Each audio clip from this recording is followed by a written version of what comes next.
लाडकी बहीण योजनेच्या अंतर्गत बहिणींच्या खात्यामध्ये 1500 रुपये दर महिन्याला आपण देतो।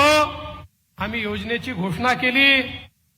काँग्रेस पार्टीचे विरोधक आमचे ही योजना होऊच शकत नाही, पैसा जाणारच नाही, हे तर शक्यच नाही, अशा प्रकारच्या अनेक गोष्टी हे त्या ठिकाणी बोलू लागले।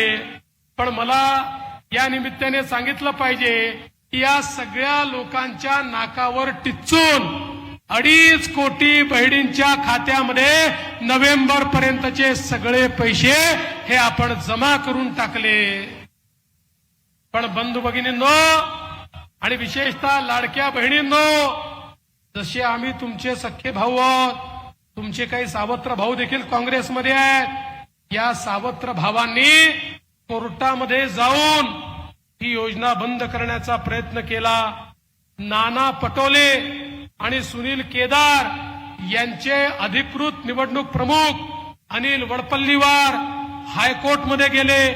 हायकोर्टमध्ये जाऊन त्यांनी त्या ठिकाणी पिटिशन केली आणि सांगितलं ही लाडकी बहीण योजना म्हणजे पैशाचा चुराडा आहे, ही योजना बंद करा, याला स्थगिती द्या।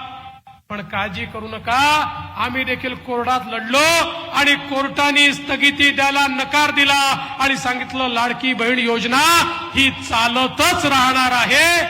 त्यामुळे आता लक्षात घ्या, आता तर 1500 रुपये देतो। आपण ठरवलं आहे पुन्हा आपलं सरकार आलं की 1500 रुपये नाही 2100 रुपये आपल्या लाडक्या बहिणींना त्यांच्या खात्यामध्ये आपण देणार आहोत।